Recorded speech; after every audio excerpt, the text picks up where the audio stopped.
Pyeongchang, South Korea. The overtly political 2018 Winter Olympics closed Sunday night very much as they began, with humanity's finest athletes marching exuberantly across the world stage as three nations with decades of war and suspicion among them shared a VIP box, and a potential path away from conflict.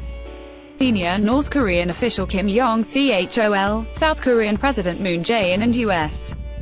presidential advisor and first daughter Ivanka Trump sat in two rows of seats behind the Olympic rings, meant to represent a competition of peace and international unity. In close proximity, though with no apparent communication between Trump and Kim, they watched a spirited, elaborate show that concluded the Pyeongchang Games.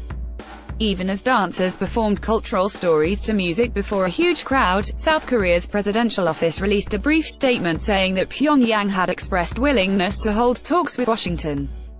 The North has ample intentions of holding talks with the United States, according to the office. The North's delegation also agreed that South-North relations and U.S.-North Korean relations should be improved together, Moon's office, known as the Blue House, said. International Olympic Committee President Thomas Bach, just before declaring the Games closed, addressed the two Koreas' cooperation at the closing ceremony, saying, "The Olympic Games are an homage to the past and an act of faith for the future. With your joint march, you have shared your faith in a peaceful future with all of us," Bach said. "You have shown our sport brings people together in our very fragile world. You have shown how sport builds bridges.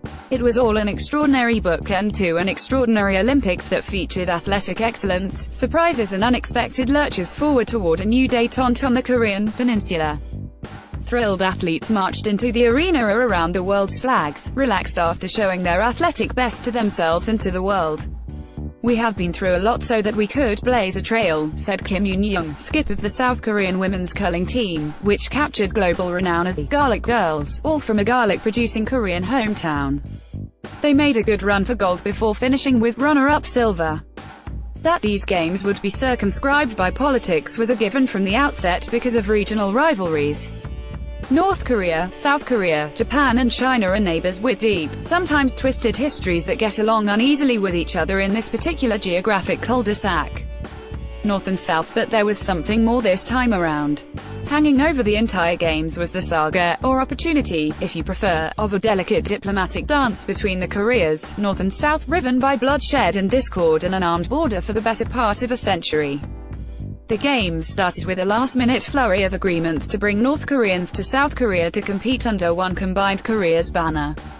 Perish the thought, some said, but Moon's government stayed the course.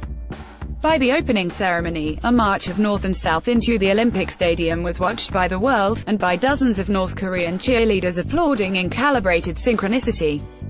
Also watching was an equally extraordinary, if motley, crew. Deployed in a VIP box together were Moon, U.S.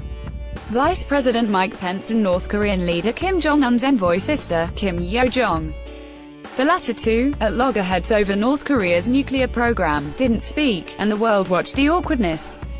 What followed was a strong dose of athletic diplomacy, 2 weeks of global exposure for the Korean team, particularly the women's hockey squad, which trained for weeks with North and South side by side getting along, taking selfies and learning about each other.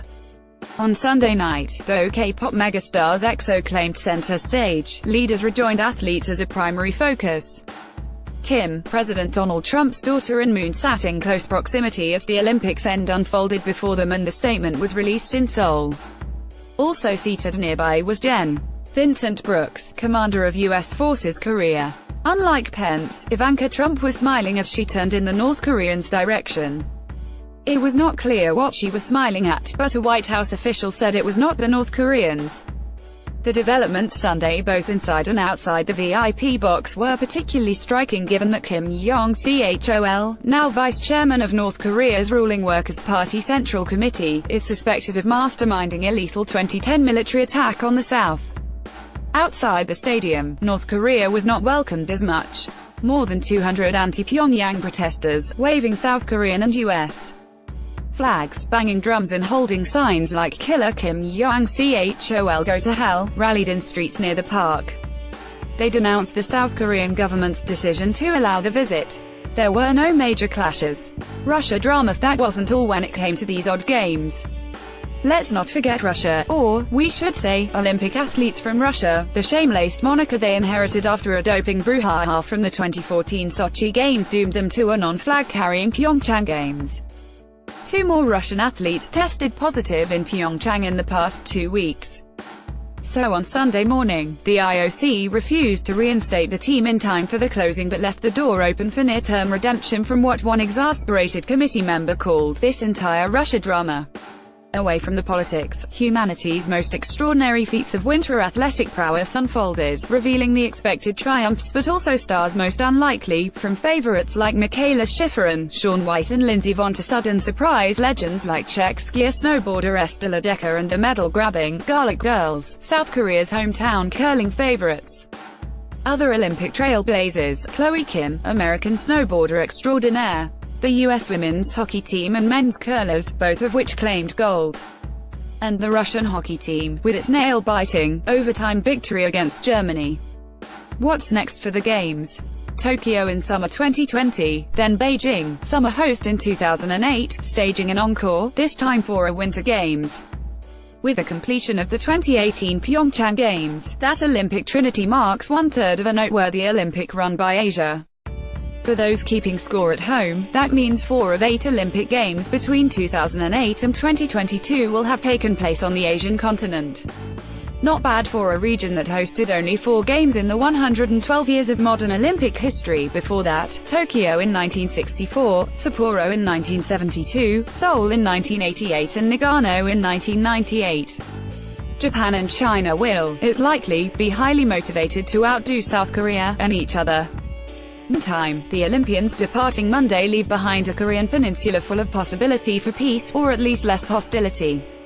The steps taken by North and South toward each other this month are formidable but fluid. People are cautiously optimistic. The governor of Gangwon, the border province where Pyeongchang is located, suggested Sunday that the 2021 Asian Games could be co-hosted by both Koreas. It might not happen, but it could. That could be said about pretty much anything at an Olympic Games, inside the rings and out.